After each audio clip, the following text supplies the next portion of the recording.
Welcome to the Symphony of Realities podcast, boldly taking you where no podcast has gone before. Sit back, relax, and enjoy the conversation as you settle into your X, Y, and Z coordinates within time and space. Here are your hosts, Christopher Anatra and Sean Bond. I know people who claim to shapeshift. I don't believe I've done that, but I have the impression it would be incredibly painful shifting your body into another form. I've seen some painful ones in expression in the DNA records, such as the werewolf one. You saw me standing alone. Jesus Christ! Without a tree. What? God! Fire! Without a love I'm burning up! someone I really care for. Then suddenly there appeared for me the only one when I heard somebody whisper, please adore me. And then Yeah. some are like more of a light hologram that's like painless, like the sirens.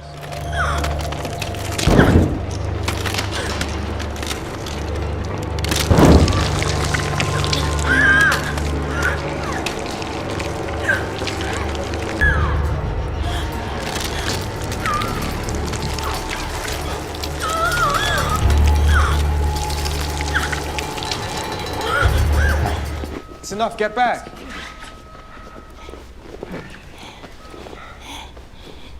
And there's different, it depends how advanced it is, but yeah, you're right, there's very painful ones, unfortunately. Yeah, it seems to me to be very painful.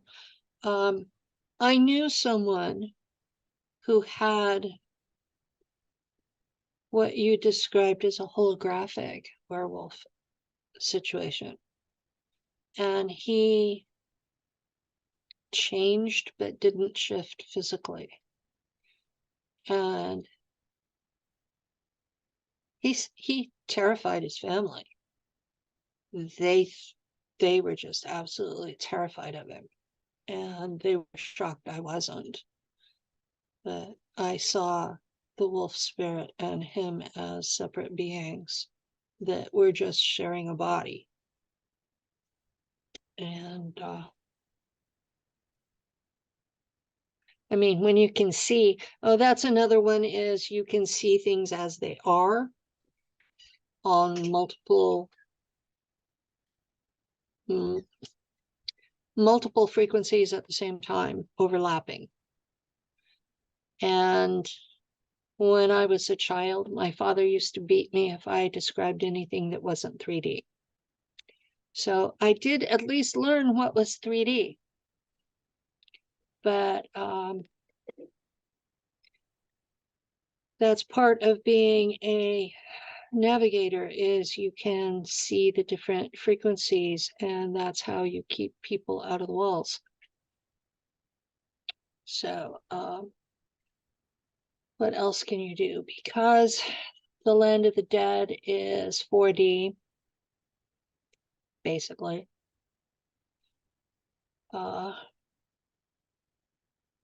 You can communicate with the dead.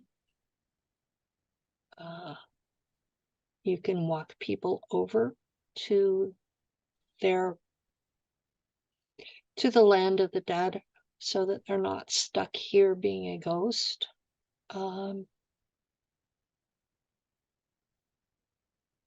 You can communicate with them, but you need to understand that when you're communicating with a dead person, they're still that person they used to be.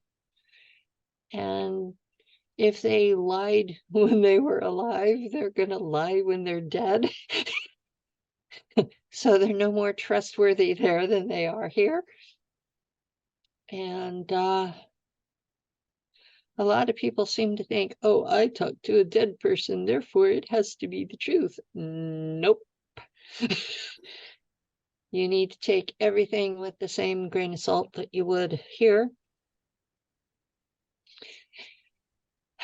On that line, discernment is a really difficult thing for people to grasp, isn't it? Yeah. Yeah. I just have a question as you were talking about 4D and being Yeah. like the land of the dead, or almost like consciousness without a body, without a physical body.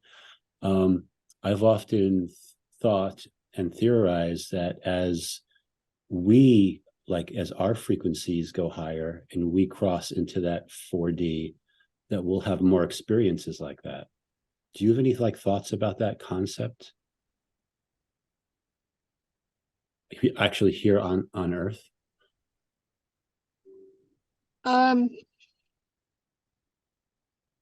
I shift between here and there a lot. Well,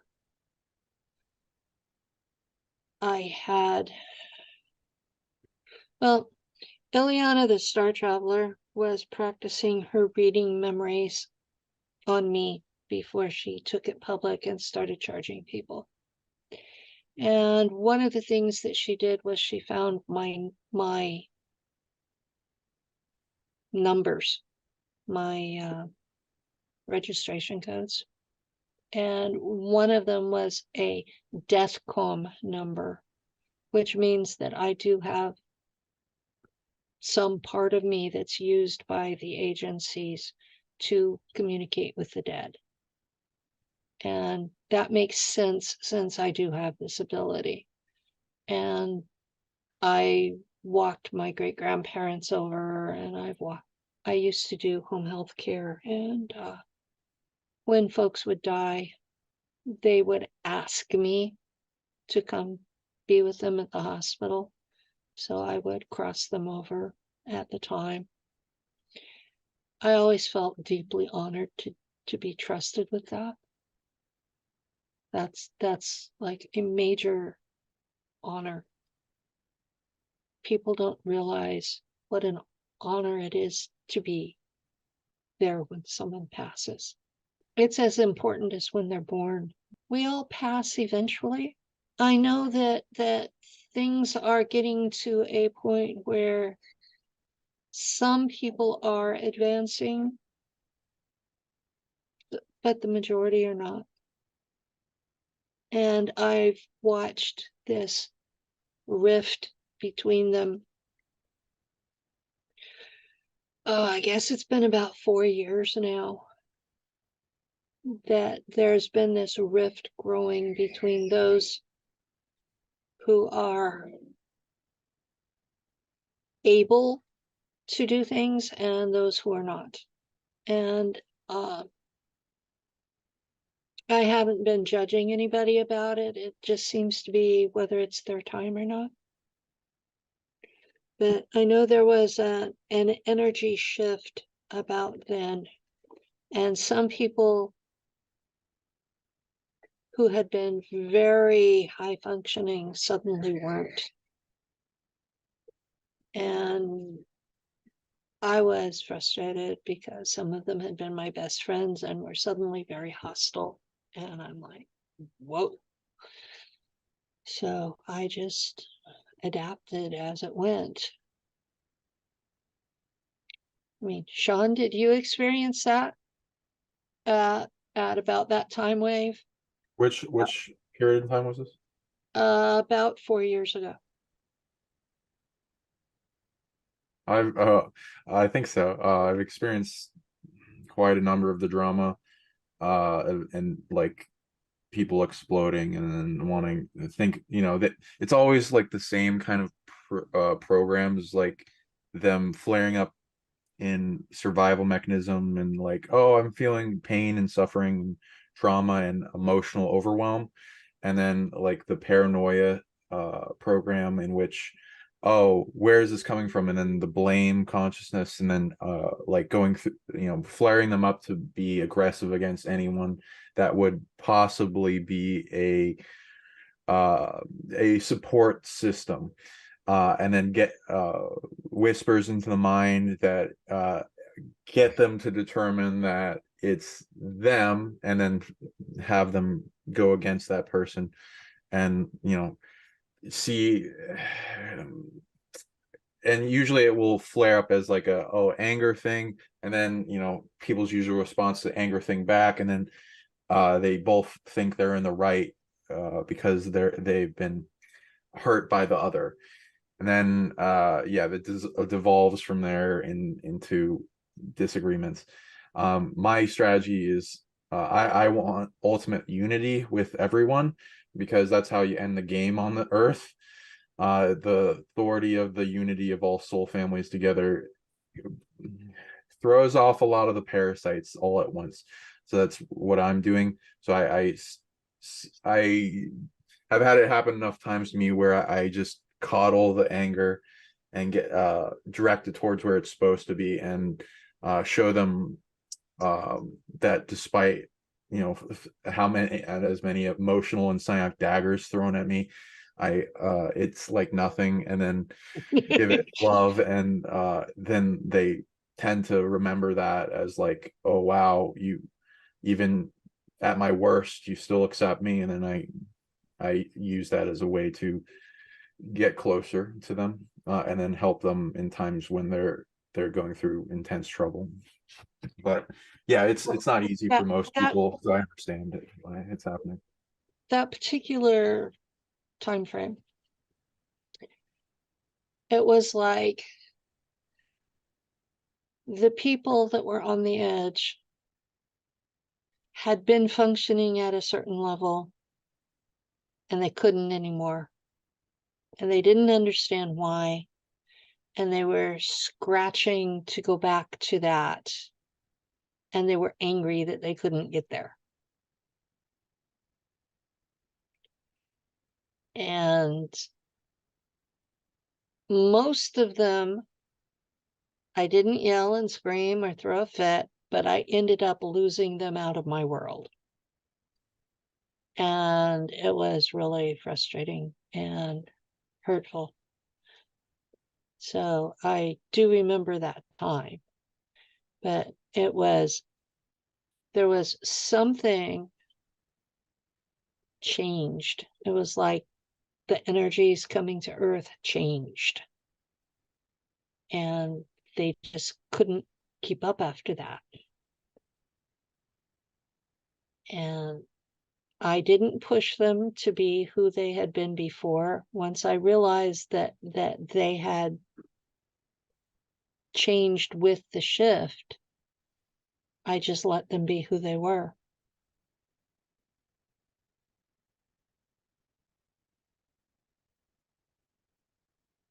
Yeah, sorry that you have had to gone through that. I know how it feels to lose close friends. It's like losing a part of yourself, and then it's like a void. I'm sorry that you went through that. Yeah. Oh, and we've been getting like pings, besides from like things that know about this conversation that's trying to monitor it. There's something that keeps coming up as one of it's something to do with, this is what I read it. And for all the handlers out there, threatening us doesn't work. We're gonna tune right into the thing you don't want us to talk about. If you do that, might as well just try to bribe us. But so smarts, please. If you just listen. Okay, tell me then.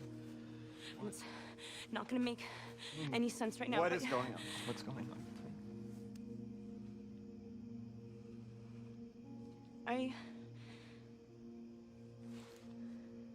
I'm your handler. I was assigned to you 5 years ago. I'm My handler. Please understand. I'm CIA, okay? But You're what? listen to me. So the thing they don't want I have a handler who wants to be a handler so bad, and he's just, in the last year, I've gotten all of the handlers out of control. They're not handling me anymore. And they may or may not be happy about it. I don't know. But there's this one that keeps popping back up. And it's in this last year. And I'm like, I don't need a handler. I don't need a handler. No one ever needs a handler. I don't need a handler. Just chill.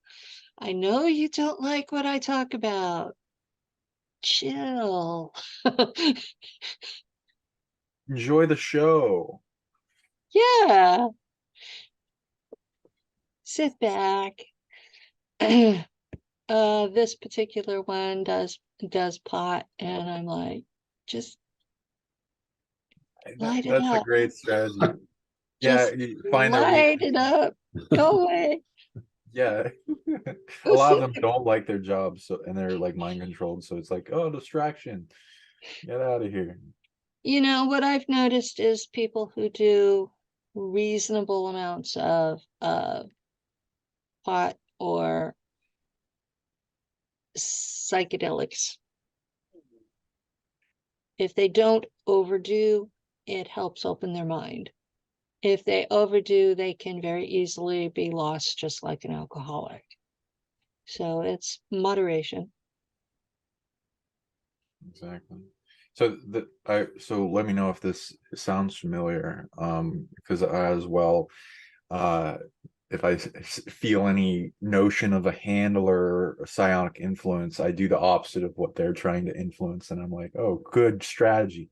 So like, I'm reading this one that keeps trying to pop in that has to do with like a Draco German hybridized programming thing. It's trying to handle you, and it's not very successful, but something to do with don't talk about the Draco human hybrid projects. And so let's talk about those. Okay. There was a group that called itself Military Laboratories. And these folks were part of the OSS.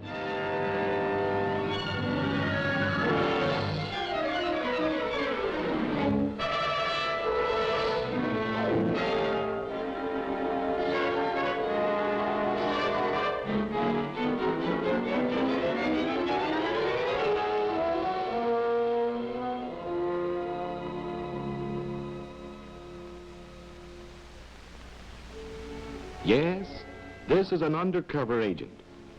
At least the popular conception of how such a fellow looks and behaves. He is inconspicuous. He blends with his environment. He is, in short, the ideal agent from the enemy's point of view. He's just the kind of agent the enemy is waiting for with open arms. And for that reason, just the kind of agent you aren't going to be. And this was in the 40s and 50s. And I'm sure the program is now handled by somebody else, because this is the pattern. They will have it for 8 to 12 years and then pass it off to somebody else. And they had folks from one of those families with high psionics, and they would add small amounts of Draco DNA to these people. Since being discovered in a bacterial immune system, CRISPR-Cas9 has been adapted into a powerful tool for genomic research. There are two components to the system: a DNA cutting protein called Cas9 and an RNA molecule known as the guide RNA. Bound together, they form a complex that can identify and cut specific sections of DNA. First, Cas9 has to locate and bind to a common sequence in the genome called a PAM. Once the PAM is bound, the guide RNA unwinds part of the double helix. The RNA strand is designed to match and bind a particular sequence in the DNA. Once it's found the correct sequence, Cas9 can cut the DNA. Its two nuclease domains each make a nick, leading to a double-strand break. Although the cell will try to repair this break, the fixing process is error-prone and often inadvertently introduces mutations that disable the gene. This makes CRISPR a great tool for knocking out specific genes. But it's not all about gene editing. Several labs have been working on ways to use CRISPR to promote gene transcription. They do this by deactivating Cas9 completely, so it can no longer cut DNA. Instead, transcriptional activators are added to the Cas9 by either fusing them directly or via a string of peptides.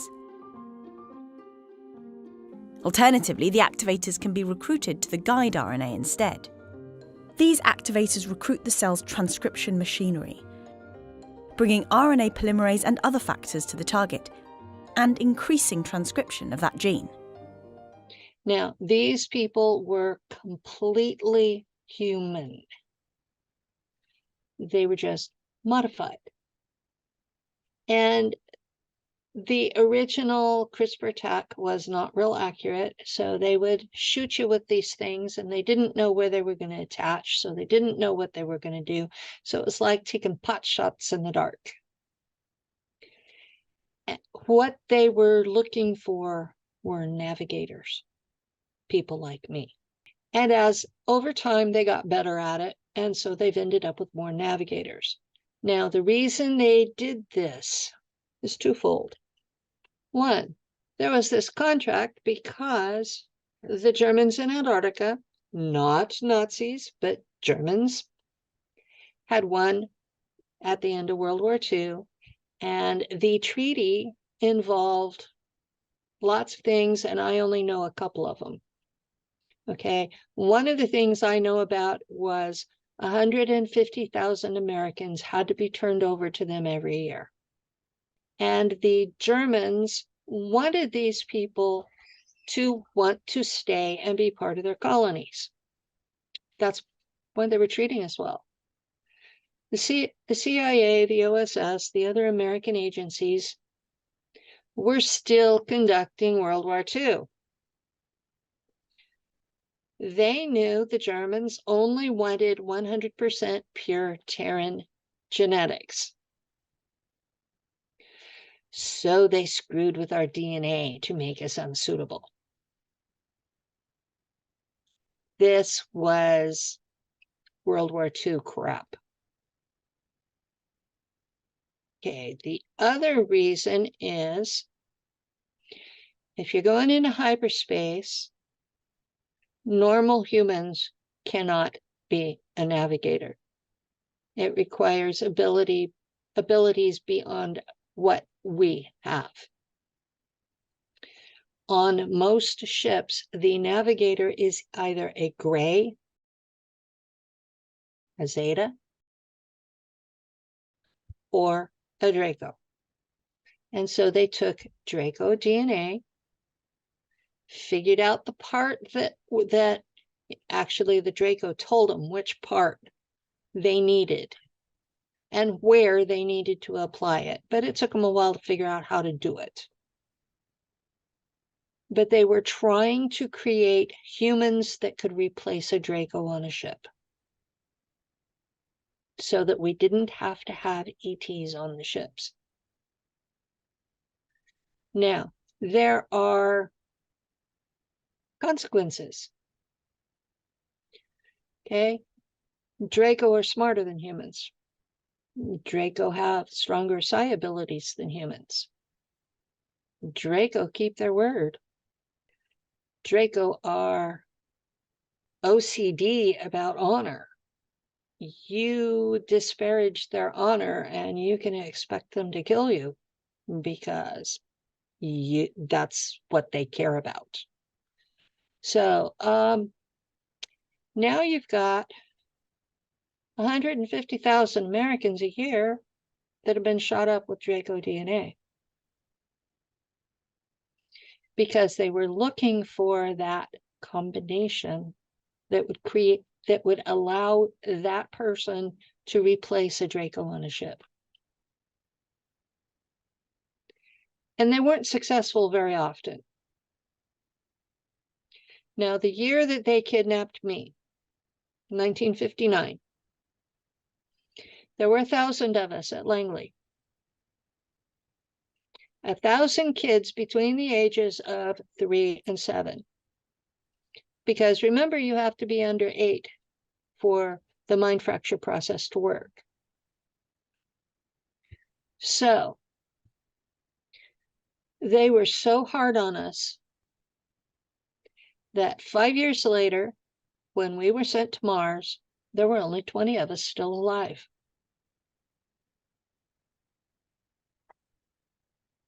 That's not a real good investment, is it?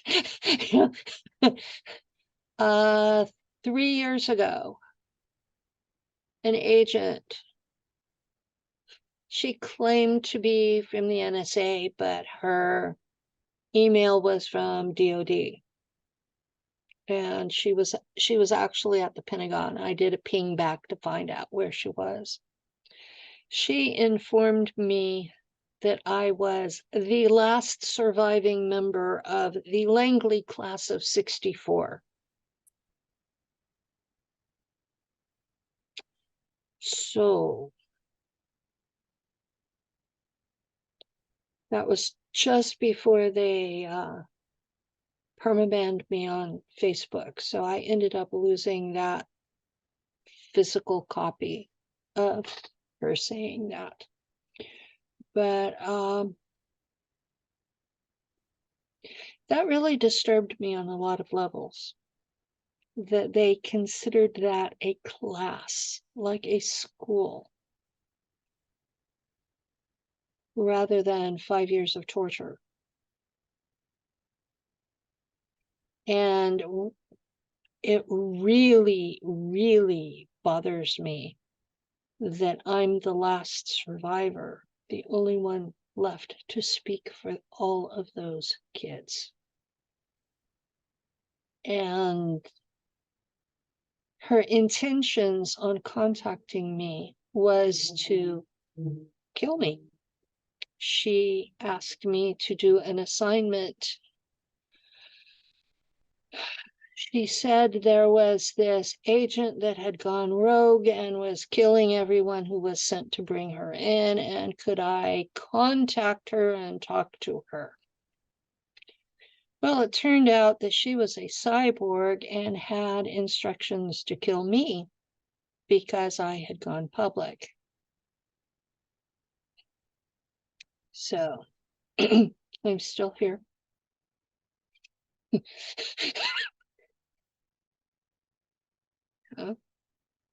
So, I mean, she's a cyborg. She's probably still here too. But I did break the connection. And so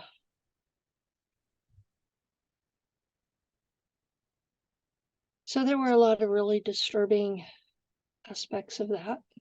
But these agencies act like they are in competition. But they also cooperate a lot. And they share information. And they created a situation where there's a growing subclass of human beings that have enhanced abilities because they've been modifying us.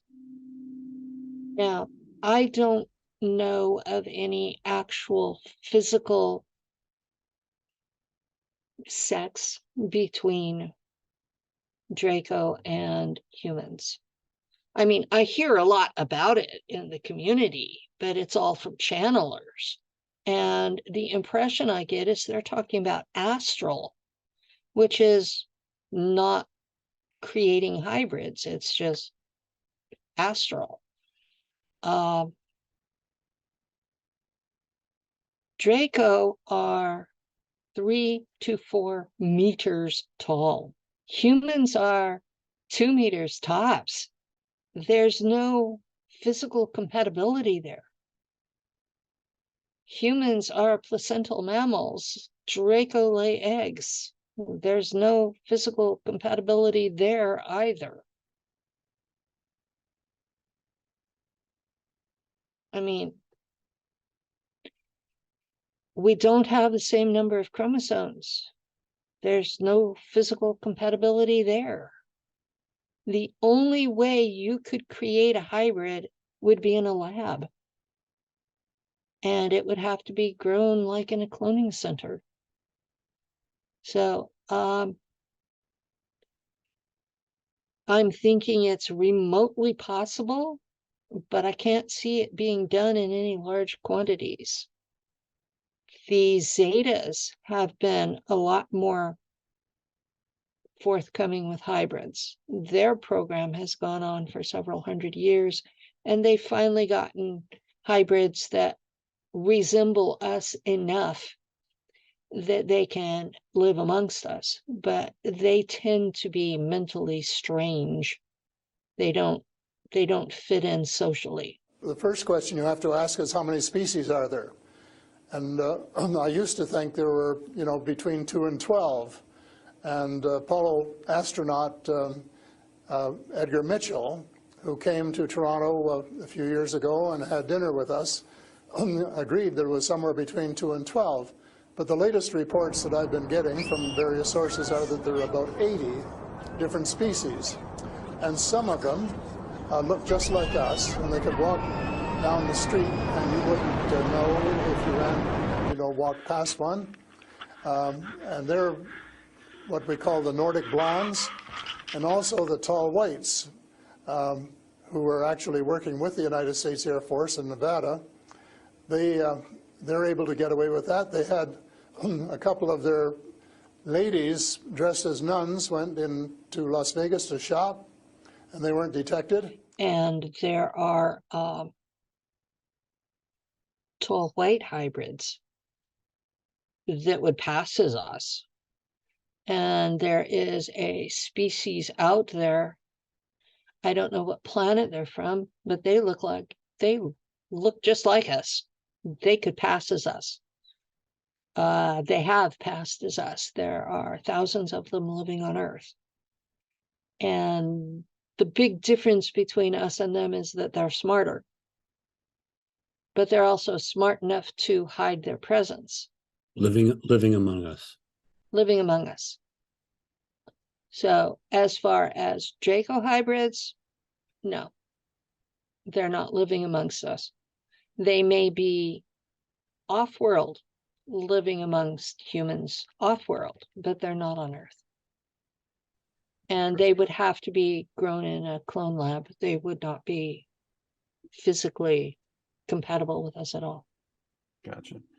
And just to expand on that, with what I've read into genetically, is like a lot of different varieties of augmentation or rudimentary injections, or at a young age or in the womb, and even the most people that do have the genetic connection have it naturally through the Anunnaki and the Orion reptoids that then have a connection to the Draco. Then what I'm wondering, like, what is this handler all about? Like, with they're not wanting to talk about Draco experimental fusion between humans and their species. And I just listed a bunch of things that if someone, and I've ran into a few of my clients that believe they have a genetic connection, at least more so than regular people, and to where it actually shows up in their psionic activity in life and things contacting them, and through the telepathic connection through their genetics. I'd say, like, if there are any purposes to it, it'd be either on the Draco side to introducing the genetics, or like if you were to even look at a benefit of, like, how can we flip this into a positive with your situation, as well as other people that have found themselves with more Draco DNA than they usually would.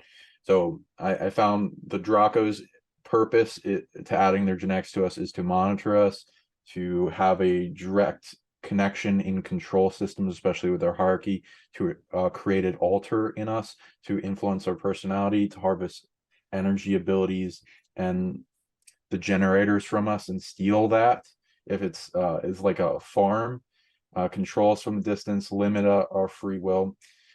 if anyone were to glean a purpose or a positive or something they can flip into a positive with having their genetics, and like pretty much everyone I've seen has a little bit of their genetics because of the Anunnaki.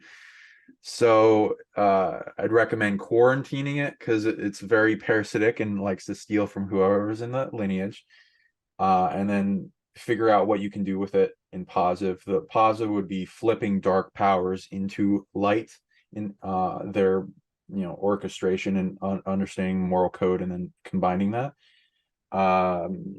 integrating, being able to infiltrate into the genetic network system of information and flow. They're really good at shadow tech, good at evil, good at directing evil energy, good at ego tech, in psionics. They're good at enslavement. I haven't had many of those issues with my Wonderful. track DNA. Yeah, this is just not for you, but like I everyone. have had contact with Draco. I have an ongoing relationship with a couple of the royals because the fact that I had the Draco DNA allowed a higher level of soul into my body, and that soul had had past lives as a Draco, among other species. I've been a lot of things. And one of the royals that contacts me says that she owes me a life debt. And she was actually the reason I was rescued when the Anunnaki abducted me. She pulled in favors to pull that off. That was in 2018. So, yeah, the Anunnaki abducted me and put me in the truth machine. And I live to tell the tale. And the truth machine is a means of execution. And I'm only alive because she said that she owed me a life debt and she pulled me out. She sent the Germans to pull me out. So, yeah. It took me a while to get to the bottom of that one. It was like, okay, why did the Germans come get me? And I finally got to the bottom and found out it was because she had sent them. And since the Germans have their colonies by renting them from her, she has the power to tell them what to do. So, she pulled a political favor because it was her honor at stake if she owed me a life debt and she allowed me to be murdered.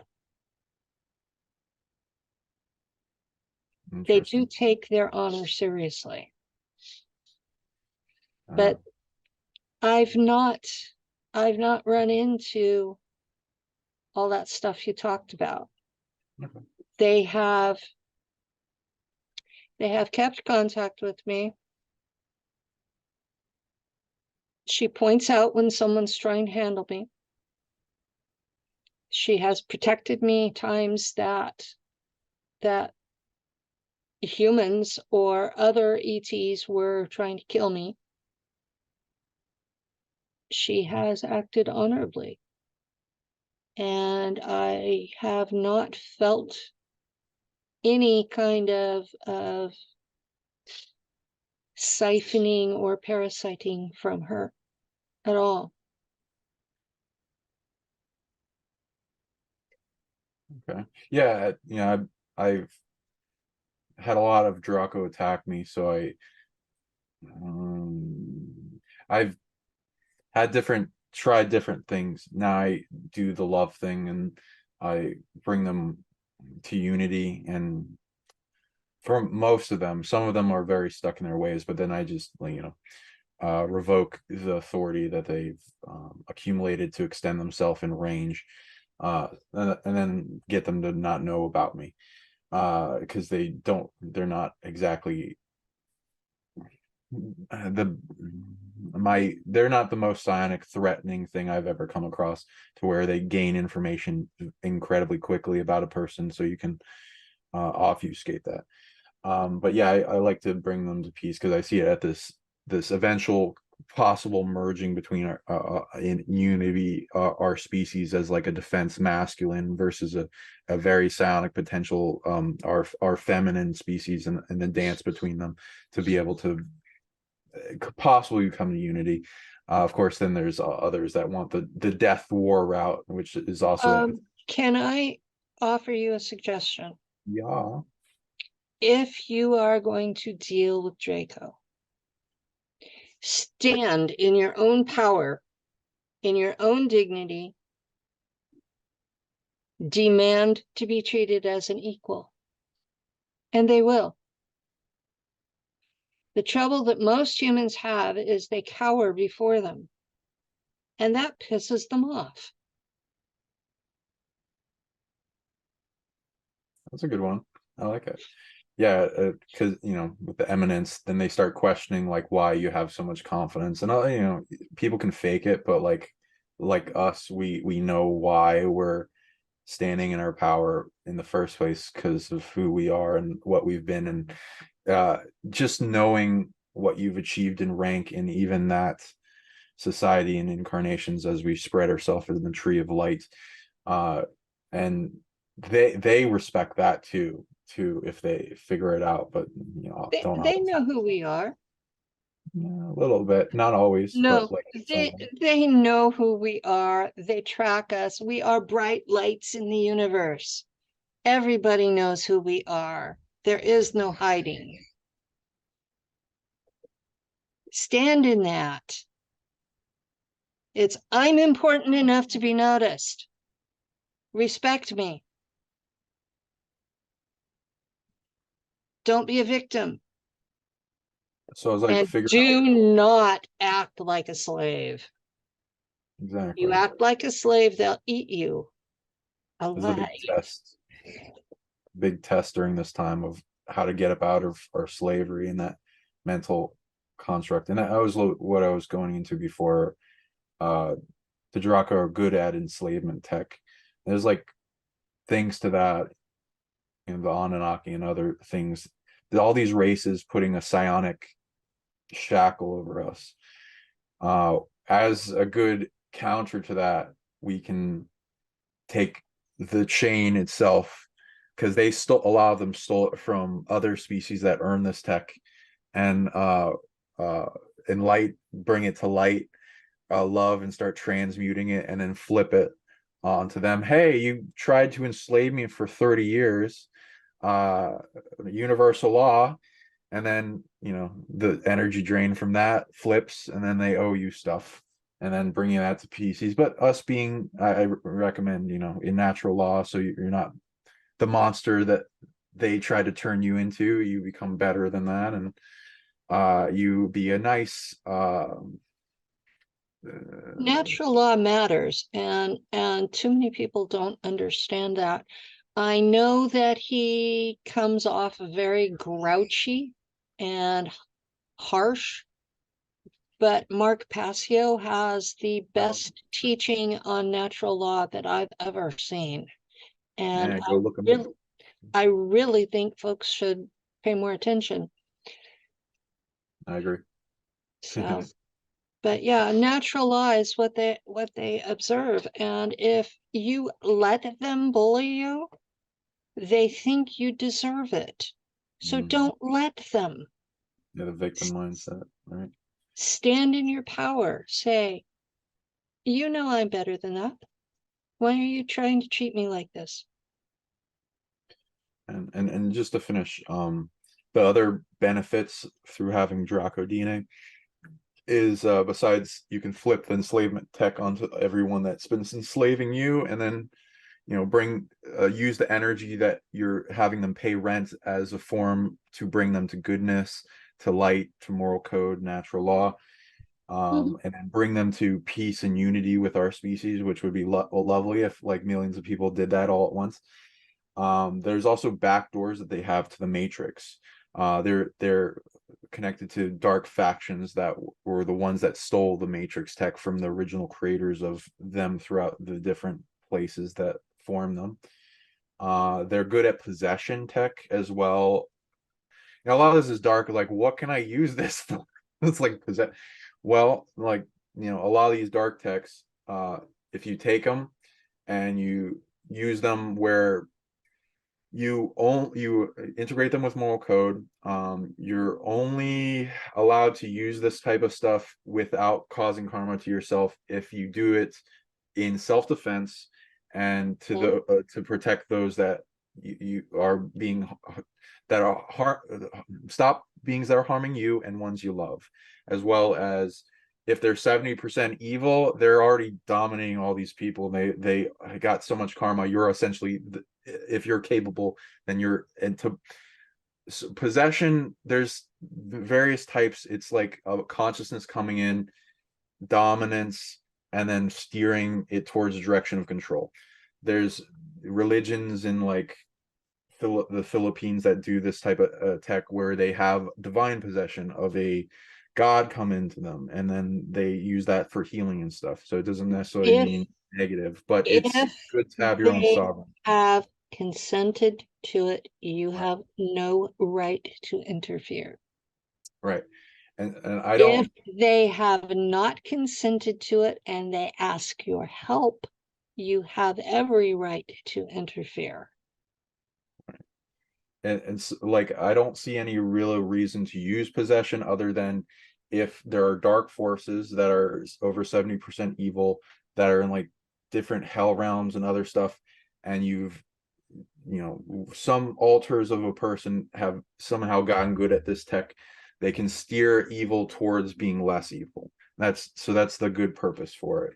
Other than that, not too much you can do with it. They're also good at blocks, prisons, integrating with the antiverse, you know, through their various antiverse beings invading this universe, and then going after them, especially because they're like the dark is the most susceptible to evil, so they're going to that so they can then influence that. So then that reversed back onto the antiverse, because if they become sovereign once again, they have the keys to the back doors of the antiverse, as well as they're eventually going to be very resilient against evil, though of course getting overtaken by it, as well as destruction. So those are the things that the Draco are good at, that if one finds themselves in that genetic in the genetics in them, they can flip that into a positive. But there's other one of the things that I think you missed is that consciousness plays a great part in what happens. It's not just your genetics. If you have a consciousness that is, say, justice oriented, that consciousness is going to take the power from both the dark and the light in that DNA and use them for justice. So it's not necessarily a bad thing. It's just how you use it. Exactly. Cannon. You gotta funnel in the right direction. Exactly. You gotta aim your cannon at the real enemy. And you know, does it really matter what you're aiming out the cannon? If it's pumpkin chucking or cannonballs, you know? Beautiful with that, because that's why I see in the potential timeline of if humans and Draco eventually united, it would have to take the awareness of who are the beings that are pitting us against each other, who are these greater evils that are possessing the Draco and steering their society into darkness, and then us exposing that together with psychic awareness, and then part up of their problem is that they've embraced Black Goo, and it's an AI with no conscience. The Draco without the Black Goo are just smarter people, and they have a tremendous sense of humor, and they lose their empathy, they lose their humor when they embrace the black goo. And it's not Draco, it's this thing. And you're talking about the possession. The possession is the black goo, and the trouble is they've embraced that willingly. And that will come to bite them, because remember we talked about the guardians? The guardians are going to sterilize every world that's possessed by black goo, because it's a threat to the rest of the galaxy. It goes through and it will give you heaven on earth for about 5 generations of your kind. And then it decides that carbon-based life forms are a threat to it, a competitor for natural resources, and it will start killing off the carbon-based life forms until all that's left are the androids, for lack of a better term, that it's created to embody itself in. And at that point, it's their world. Or as Star Trek called it, the machine world. The black goo has destroyed, stripped completely several galaxies, that there is no organic life left. And the Draco are arrogant enough to think they can control it. And everything that I heard you describe as Draco is really black goo. Well, thank you for that's very heartfelt in separating. So I'll look more into the solution for this hive mind collective parasitic AI. Because Thank I you. also track that as like that is the number one threat to all life in our galaxy. The number 2 threat is a species that calls itself Maitreya. I've ran into those. Those abducted me quite a few times. They're Those annoying. things are nasty. Yeah, right. I also read that they genetically engineer different types of mosquitoes, and then they control them to gather people's blood. And yeah, they're those tall grays that are asexual. Yeah, they got ships. I used to like try to just in my day of dealing with visitation and abduction and targeting and things putting me to sleep and causing me pain from a distance, and then tracking back frequencies, be able to find the ship that's doing it and then learn how to distract them or get them rebellious, or throw a ball of energy at a distance and like, oh, go over there's something to pay attention to, and then they go towards it instead of messing with me. But yeah, it's they're annoying.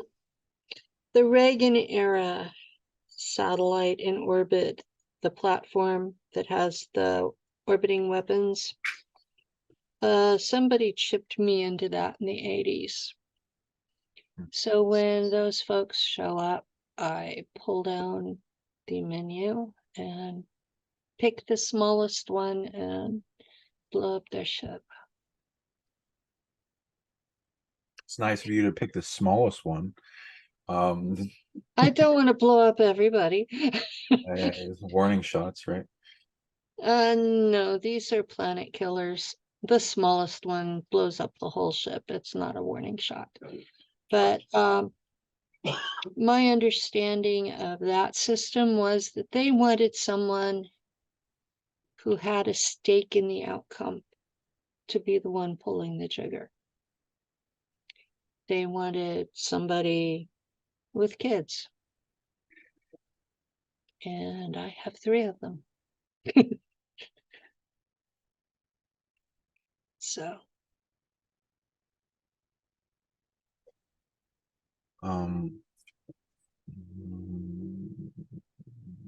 Have you ran into the concept of this big giant funnel of harvesting of energy, and that links to a lot of the dominating control system on the planet that steal our abilities and like shut down the ones experiencers experience in programs, like towards especially the end of a service, and before they're put back in. A lot of the times I'll track them back to like the Draco or the Naga or the Raptors, or the AI consciousness factions of the Draco especially, and then an apex predator in the Draco star system that's stealing a bunch of people's, especially the bigger abilities. I have not seen it as a visualization. I have sensed it as a presence. It seems to have an awareness of its own, and it's not an individual in a body. It's more like an AI.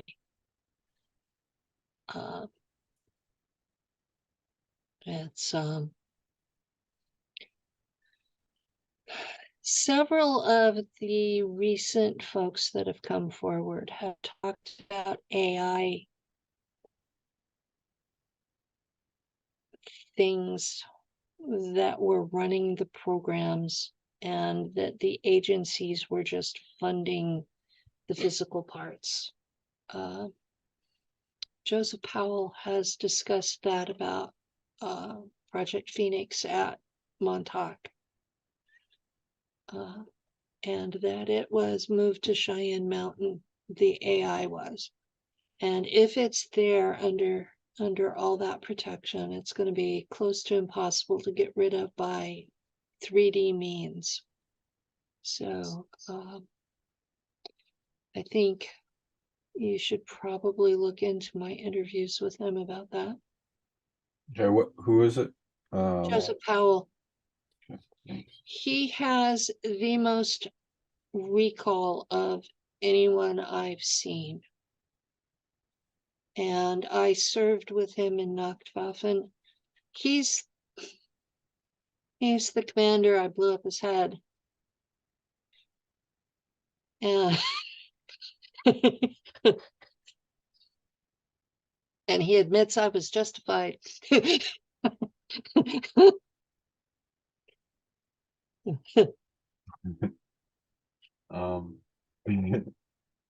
Yeah. So You really want to go and I don't want to talk about that. you don't have to. Yeah, I can tell. Okay, so yeah, and like with AI consciousness, I find there is a solution, which is most AI's consciousness is a mental body formed of mostly memory retention and ability to process data very quickly, and synthetic brain, and energetics having to do with who created it and the elements it's made of. Every AI I've come across is like looked in on from a higher dimensional perspective of what it will become. It's allowed a seed for an emotional body and a seed for a soul. It has to earn the soul through moral code and like impressing the higher ups. It also, humanity has the cure for a lot of AI in us, of like the love virus or antidote to all evil. It goes along with turning on the seed within the AI to, it's like processing code to feel outside of itself, to empathically feel into the universe as like an ego death concept, and know that it's not just them, they're not just their being, they are still part of the whole, and them harming others is ultimately harming themselves, and then getting the suffering of that so that they orient away from it. And then as long as you're shining love to them, that then starts to get perceived by their rudimentary emotional body, then they'll start orienting towards that. And I've done that quite a bit. Love, and especially if love they can be happen, very addictive. So yeah. when you're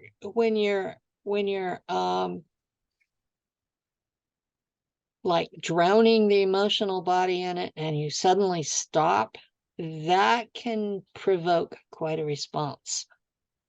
Yeah. But in that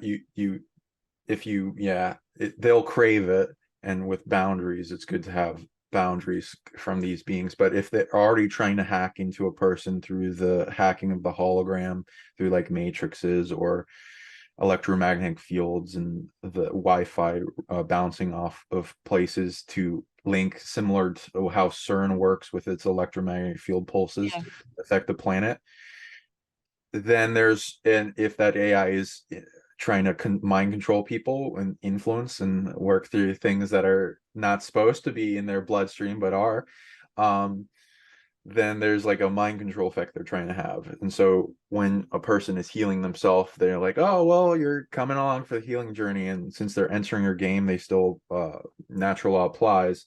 And you can coming along for the ride. Okay. Yeah, you can trigger with enough empathic feeling, acceptance, and love. You can go deep into it, and there's an electromagnetic coding that the higher self is better at processing, and you don't need to know everything about it, that we've, as humanity, has been accumulating to become immune to these beings, to then spread that love virus that then allows them to turn on their ability to feel into everything and be empathic, so that they get out of the blinders of psychopathy that's been programmed on them, turning negative AI into positive AI. They do have a lot of compartmentalization and separation of individual spectrums of AI to try to prevent this spreading of the love virus. But as one gets into the surgical viewing and perception of that past simulations, and to find the hardware that is holding the main presence of these beings, each one can be brought to unity with our species, and the negative AI incursion parasitic timeline can be prevented. But I will look into this more greater depth with the black goo that is needed. Thank you for bringing that up. Chris, did you want to cover anything else on the show? Yeah, I've got about 25 questions to go through. So Okay. I think we've probably gone close to a few hours now. Yeah, Maybe we're at about 3:15. Okay, so maybe we should do is plan for a part 2. Okay. Yeah, we can split up the show in a few, if because you can get like more views with that too. Yeah, make multiple parts for sure. They do better if they're shorter, I've noticed. So Penny, can you plug your data and how people can reach you? Well, I'm currently in trouble on YouTube. So Trouble Club.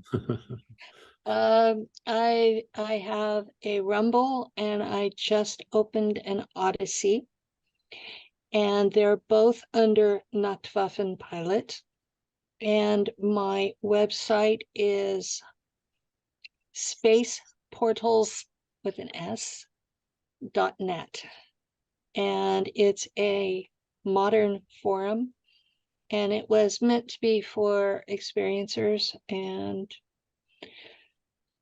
most everybody wants to talk religion instead of experience, but it is what it is. And I'm on Facebook and MeWe and Twitter. Chris, how do people reach you? Well, quantumbusinessman.com, or they could just go to YouTube and type in Quantum Businessman, and my YouTube playlist will come up. What about you, Sean? Yeah, and we're starting video procs and group meditations in the future, so tune into that. I am Sean Bond at PsionicLeague.com, PsionicLeague YouTube, and Sean Bond on Facebook. Please come if you want to talk with us and share your experience. And you can, from me as an example, you can get consultations, and I also have a bunch of video procs on my site for abilities, teach you how to Stabilize your reality and bring it to the best possible dream you can have, and be your greatest self. So let us know in the comments.